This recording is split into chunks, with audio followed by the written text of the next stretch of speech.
dengan Mbak siapa? Nama saya Elaini Pauline Mawar, biasanya dipanggil Pauline, biasa juga dipanggil Ling. Oh, Mbak Pauline. Kalau begitu saya panggil Mbak Pauline aja ya, biar lebih akrab. Ya, nggak apa-apa. Mbak Pauline, gimana nih kabarnya hari ini?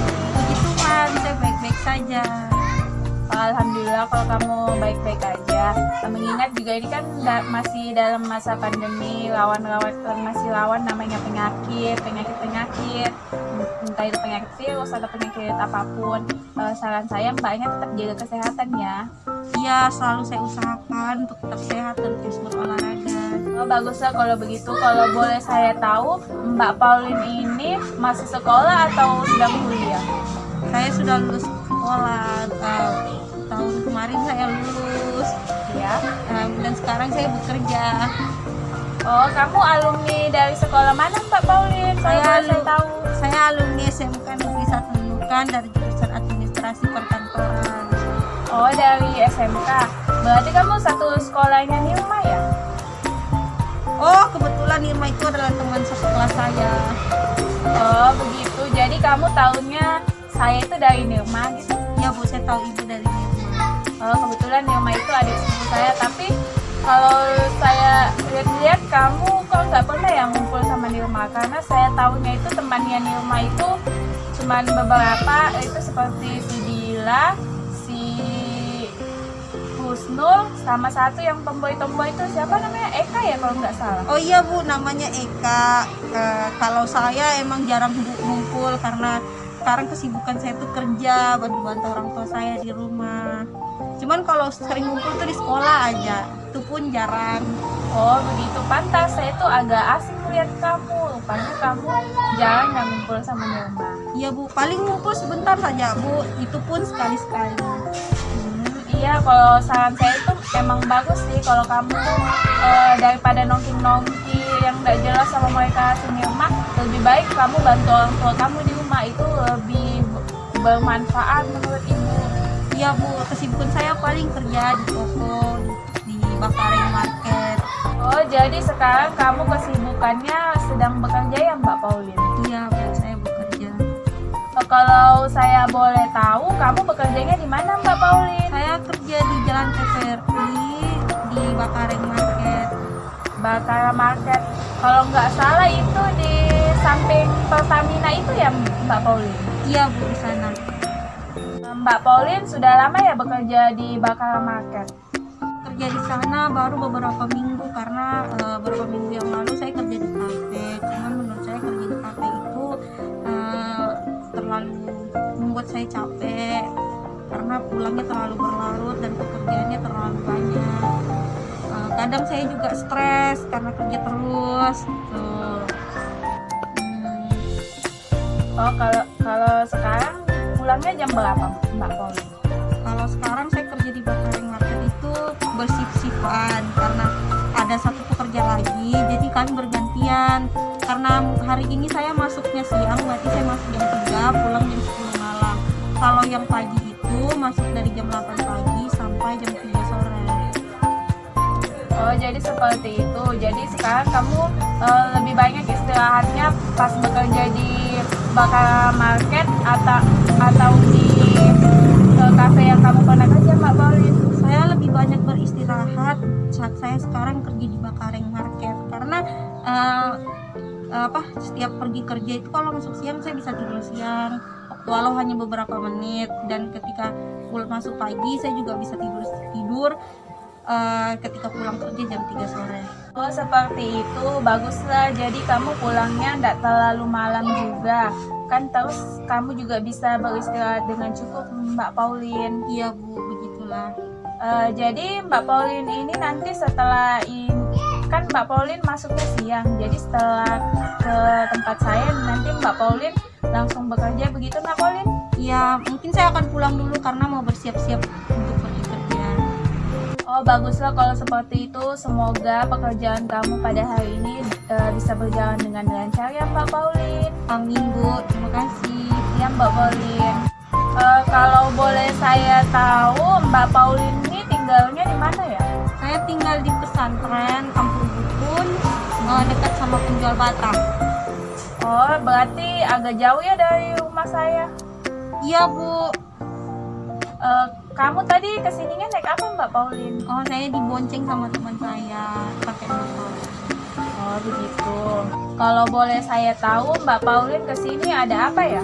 Jadi begini Bu, maksud kedatangan saya itu kemari karena saya ingin melakukan konseling dengan Ibu, karena saya punya masalah yang membuat saya kepikiran sampai sekarang. Terus padahal masalah itu sudah lama sekali.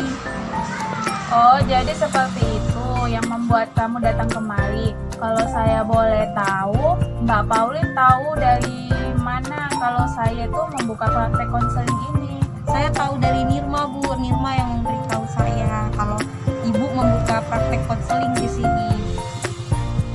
Seperti itu, baiklah. Sebelumnya saya mau nanya nih kepada Mbak Paulin. Apakah Mbak Paulin sudah pernah melakukan konseling sebelumnya? Belum Bu, ini pertama kalinya buat saya Bu. Saya ingin mencoba agar saya bisa segera menyelesaikan masalah ini. Baik, kalau begitu, kalau seperti itu, karena ini yang pertamanya untuk Mbak Paulin, saya akan menjelaskan terlebih dahulu apa itu bimbingan dan konseling kepada Nak Paulin, supaya Mbak Paulin bisa percaya sama saya. Begitu Mbak Paulin. Iya Apa? Bu. Baik, kita mulai saja ya. Saya akan menjelaskan apa itu bimbingan dan konseling. Bimbingan konseling itu merupakan proses pemberian bantuan yang diberikan kepada konselor untuk konseling. Mbak Paulin kan datang ke sini ingin meminta bantuan kepada saya untuk meluruskan masa lalu Mbak Paulin, agar Mbak Paulin itu tidak lagi mengingat masa lalu Mbak Paulin. Benar seperti itu kan Mbak Paulin? Iya Bu, begitu. Adapun tujuan dari bimbingan dan konseling ini, di mana saya akan membantu Mbak Paulin untuk mengentaskan permasalahan yang Mbak Paulin rasakan saat ini, agar Mbak Paulin bisa menyelesaikan permasalahan Mbak Paulin. Kemudian dalam BK ini ada asas-asas, di mana ada 3 asas, di mana yang pertama itu ada asas kesukarelaan. Saya ingin bertanya kepada Mbak Paulin sebelumnya, apakah Mbak Paulin di sini datangnya secara sukarela atau ada paksaan dari teman, entah itu dari teman atau dari siapapun? Saya datang ke sini karena niat saya sendiri. Oh iya, bagus. Berarti ini sudah masuk di asas kesukarelaan.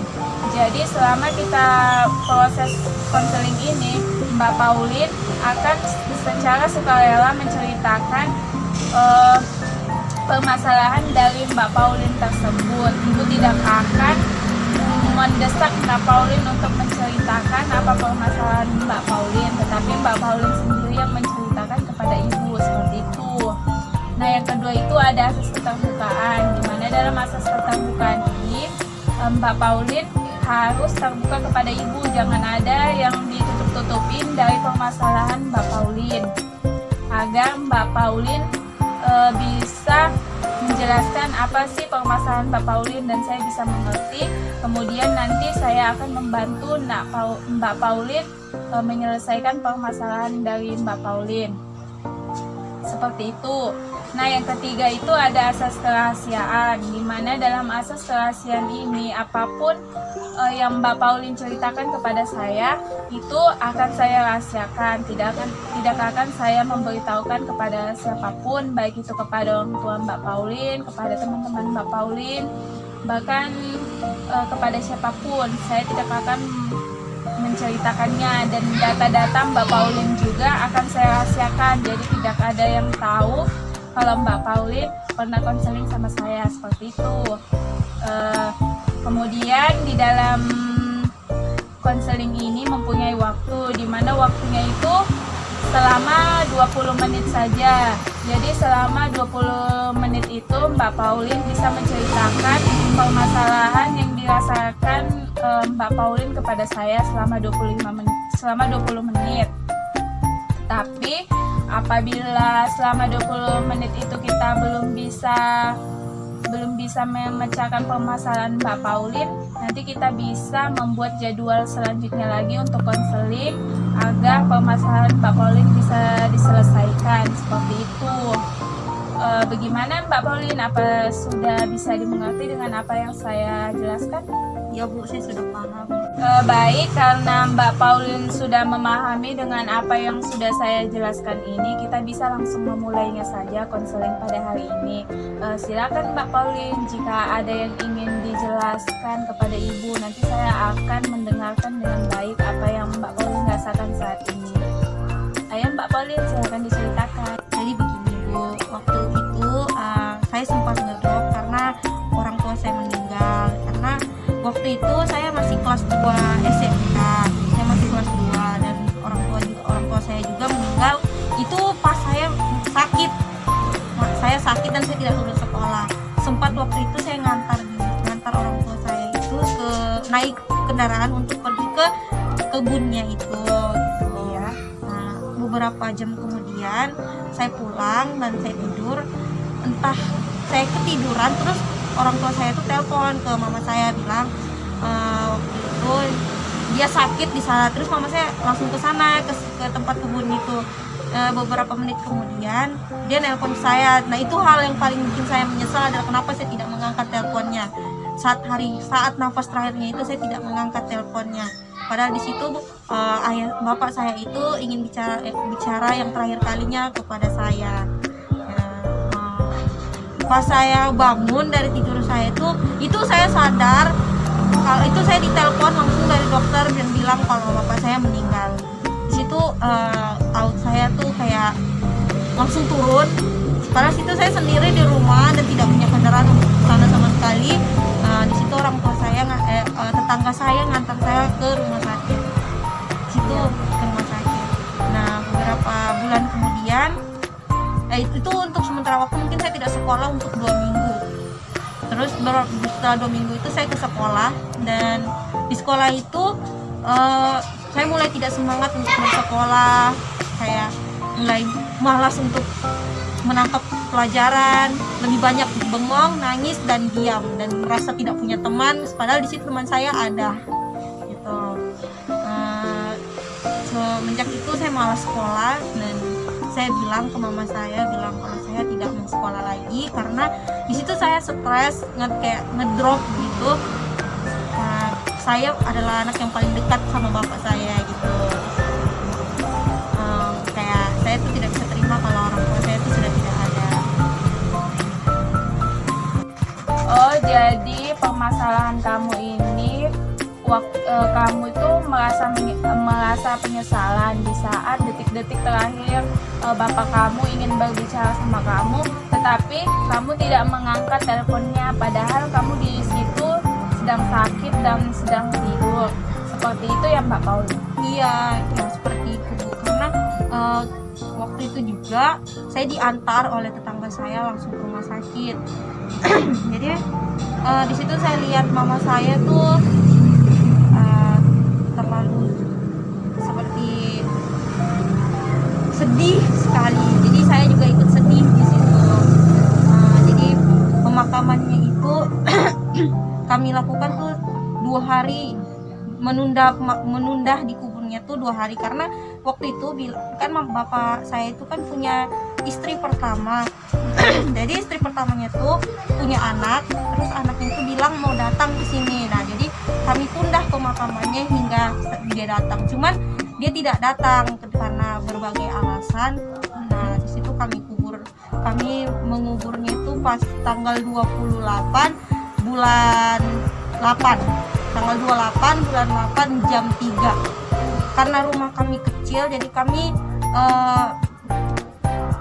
numpang di rumah keluarganya bapak, yaitu di jalan jalan sungai Persemayan, di Persemayan. Saat itu juga saya mulai berhenti sekolah. Mulai beberapa hari saya berhenti sekolah untuk jangka waktu yang panjang, mungkin 3 bulan seperti itu, 3 bulan. Jadi saya tidak, selama 3 bulan itu saya tidak bekerja, saya hanya di rumah membantu orang tua saya. Jadi dalam 3 bulan itu guru datang ke rumah untuk membujuk saya kembali ke sekolah. Dan saya disuruh ke sekolah. Beberapa minggu kemudian saya sekolah sekolah. Dan waktu itu juga saya tidak ikut ujian akhir kenaikan kelas, jadi waktu itu saya kejar ujian selama seminggu. Ujian akhir saya harus mencari guru lain biar bisa naik kelas, dan akhirnya saya naik kelas dan bisa lulus sekolah. Iya, lulus sekolah. Kalau menurut saya, menanggapi permasalahan kamu saat ini, menurut saya kamu itu jangan terlalu berlarut-larut memikirkan masa lalu kamu itu, karena itu akan menghambat masa sekarang kamu. Sebaiknya kamu kamu banyak-banyak berdoa. Doakan aja orang tua kamu, semoga dia di sana bisa bahagia, masuk surga gitu. Pokoknya kamu harus banyak-banyak berdoa untuk bapak kamu supaya bapak kamu diberikan kebaikan di sana. Karena tugas anak setelah orang tuanya meninggal, kita sebagai anak itu harus banyak-banyak berdoa untuk orang tua kita supaya orang tua kita selamat di sana. Begitu Mbak Pauline. Terus kamu juga kamu jangan terlalu beranggapan bahwa kamu itu salah. Sebenarnya kamu tuh nggak salah, karena kan kamu di situ sakit. Nah, kita juga nggak tahu kalau misalnya bapak kamu bisa dipanggil secepat itu kan. Jadi pokoknya kamu jangan merasa terlalu berlarut-larut bersalah. Pokoknya kamu harus tetap berjuang untuk, kamu kan masih punya ibu dan juga adik. Seperti itu kan Mbak Pauline? Iya, Bu. Jadi kamu harus berjuang untuk membahagiakan kedua orang ini yang menurut kamu sangat berarti di kehidupan masa depan kamu. Jadi kamu jangan terlalu berlarut-larut ke masa lalu, menyalahkan diri kamu. Itu menurut saya itu tidak baik, karena itu akan mempengaruhi psikologis kamu, dan kamu pasti akan beranggapan bahwa kamu itu salah, padahal kamu itu sebenarnya tidak salah amat sih kalau menurut saya. Begitu Mbak Pauline. Pokoknya Mbak Pauline terus berjuang, terus semangat ini untuk membahagiakan ibu kamu dan juga adik kamu. Seperti itu Mbak Pauline kalau menurut saya. Iya Bu, terima kasih. Saya juga kalau misalnya punya kesempatan ini, saya ingin bicara dengan orang tua saya itu. Kalau misalnya saya juga mau minta maaf kalau waktu itu saya tidak ada di sampingnya saat detik-detik terakhirnya. Seandainya kalau saya bisa kembali ke masa lalu, saya pengen bicara kembali seperti itu. Ya Bu, makanya saya datang ke sini supaya saya tidak terlalu berlarut sama masa lalu saya, supaya saya juga bisa dapat masukan dari ibu bahwa saya itu tidak harus begini, tidak harus menyesali penyesalan saya itu, dan saya juga bisa berjuang terus karena omongan ibu.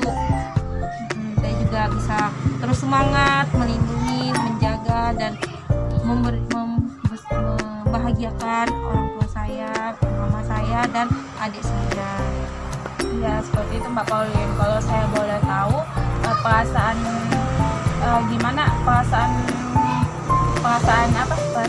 Mbak Pauline pas ditinggal orang tua Mbak Pauline? Di situ saya sangat sedih.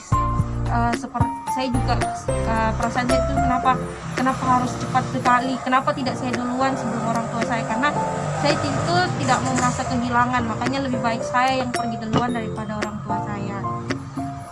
Seandainya bisa digantikan, saya ingin menggantikan. Ya memang kalau kita tuh ditinggalkan pasti kita tuh selalu berpikir begitu, tapi kita juga harus sadar kalau misalnya ini semua kan sudah takdir yang di atas. Kita tidak bisa juga meminta kenapa orang tua saya cepat itu pergi, kenapa bukan saya saja. Nah, kita tuh tidak boleh. Kalau kita berpikir seperti itu berarti kita menyalahkan Tuhan, sedangkan kita kan di sini cuman dititipkan saja. Jadi menurut saya kamu jangan terlalu berpikir seperti itu. Kamu harus jadikan ini sebagai pelajaran kalau ini adalah memang takdir yang baik, walau itu menyakitkan hati, tetapi kita lihat aja sisi positifnya, pasti ada sisi positifnya. Kalau menurut saya kamu tuh tidak harus berpikir kenapa secepat ini. Itu tandanya kamu tuh tidak menerima takdir yang sudah Tuhan berikan kepada kamu. Begitu Mbak Pauline? Iya Bu, saya akan berusaha untuk tidak terlalu berlarut-larut dalam masa lalu saya, dan saya akan terus berjuang buat orang tua adik sama mama saya, supaya saya itu bisa karena saya di sini adalah anak paling tua, anak pertama. Berarti saya juga punya tanggung jawab yang besar untuk kedua mama saya dan adik saya.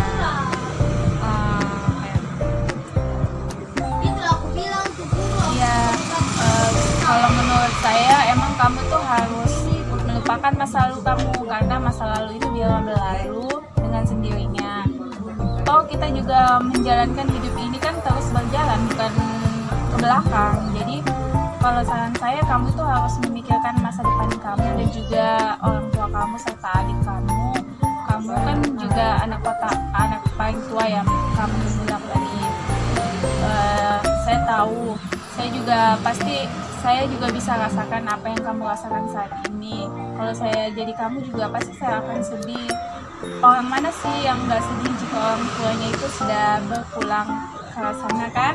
Ya, jadi tetapi tugas kita sebagai anak setelah orang tua kita meninggal, saran saya kamu tuh harus lebih banyak berdoa untuk orang tua kamu gitu. Terus pokoknya kamu jangan ingat masa lalu kamu itu. Kamu harus tetap berjuang. Ingat bahwa kamu itu tidak sendirian di sini. Kamu punya teman, kamu punya keluarga, kamu punya saudara. Jadi kamu kalau misalnya ada masalah, kamu ceritakan aja sama teman-teman kamu, sama keluarga. Pokoknya yang membuat kamu tuh merasa happy. Jangan kamu jadikan ini sebagai beban, tapi jadikan sebagai pelajaran hidup. Pokoknya kamu jangan, kalau misalnya kayak ada yang di hati kamu ada yang dasar, kamu cerita aja, baik itu sama teman, sama saudara, sama keluarga. Pokoknya kamu cerita aja apa yang kamu rasakan itu, supaya tidak mengganjal juga di hati kamu, supaya kamu bisa terus tidak mengingat masa lalu kamu itu. Seperti itu Mbak Pauline, bisa dimengerti? Begitu Mbak Pauline. Baik, apa ada lagi yang ingin Mbak Pauline ceritakan sama saya? Mungkin itu saja Bu yang bisa saya ceritakan. Terima kasih Bu sudah mendengarkan penjelasan saya. Iya Mbak Pauline, sama-sama. Saya ingin bertanya sini sama Mbak Pauline. Tadi kan Mbak Pauline sudah ceritakan masalah Mbak Pauline. Mbak Pauline sudah merasa lebih lega atau seperti apa? Saya sudah merasa lebih lega karena sudah menceritakan masalah-masalah yang saya pendam selama ini. Saya merasa lebih tenang sekarang. Baik, karena kamu sudah merasa lebih baik, merasa lebih tenang. Harapan saya ke depannya Mbak Pauline jangan lagi memikirkan masa lalu Mbak Pauline. Tetapi Mbak Pauline harus menatap ke depan apa yang akan Mbak Pauline lakukan untuk keluarga dan juga untuk ibunya Mbak Pauline, supaya kedepannya Mbak Pauline tidak terus berlarut-larut. Mbak Pauline saya sarankan untuk bekerja itu sambil, kalau misalnya ada waktu liburan, Mbak Pauline bisa refreshing, karena refreshing itu bisa membantu Mbak Pauline melupakan sejenak masa lalu Mbak Pauline, seperti itu. Jadi Mbak Pauline itu tidak terus berfokus kerja, tetapi Mbak Pauline juga memikirkan depannya itu seperti apa. Itu Mbak Pauline kalau menurut saya. Iya Bu, sekarang saya sudah mengerti. Ya, saran saya juga, kamu sebaiknya kamu tuh banyak-banyak berdoa untuk kebaikan bapak kamu di sana itu seperti apa. Kamu juga pokoknya banyak-banyak berdoa Mbak Pauline, karena Mbak Pauline sudah merasa lebih enakan dari sebelumnya. Kemudian juga Mbak Pauline sudah merasa lebih tenang, karena mengingat juga waktu kita sudah habis, sudah 20 menit. Kita sudahi aja konseling pada hari ini. Tetapi jika Mbak Pauline ada lagi yang ingin disampaikan kepada Ibu, kita bisa membuat jadwal di lain hari, begitu. Tapi kamu harus konfirmasi sama saya dulu kapan kamu bisanya, seperti itu Mbak Pauline. Bagaimana Mbak Pauline? Iya Bu, saya mengerti. Oke Mbak Pauline, semoga Mbak Pauline tuh bisa lebih semangat lagi bekerjanya. Semoga Mbak Pauline itu tidak berlarut-larut memikirkan masa lalu Mbak Pauline, karena Mbak Pauline kan di sini mempunyai keluarga, mempunyai saudara. Jadi Mbak Pauline harus selalu membahagiakan mereka dengan tersenyum kepada mereka, seperti itu. Terus Mbak Pauline juga harapan saya ke depannya bisa jauh lebih baik lagi. Jangan terlalu dipikirkan masa lalu Mbak Pauline.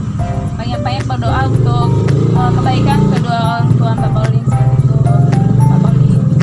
Iya Bu, mungkin saya mau pamit pulang dulu karena Oh iya Mbak Pauline. karena saya mau pulang dulu, mau pergi kerja. Oh kamu kerja jam berapa kamu kerjanya nanti Mbak Pauline? Nah, saya sebentar lagi, sejam lagi saya kerja, tapi saya mau lebih awal karena saya tidak mau lambat kan ke tempat kerja, jadi saya mau pulang dulu. Oh kamu pulangnya nanti sama siapa Mbak Pauline? Jemputan saya sudah ada di depan Bu. Oh seperti itu. Oke lah Mbak Pauline. Terima kasih ya sudah berkunjung. Terima kasih juga Bu karena sudah mengunjungi saya. Ya kapan-kapan kalau mau ada lagi yang diceritakan kamu bisa langsung aja datang ke sini Mbak Pauline. Ya Bu. Ya Mbak Pauline. Mbak Pauline jangan pulang. Pulang dulu ya Bu. Terima kasih.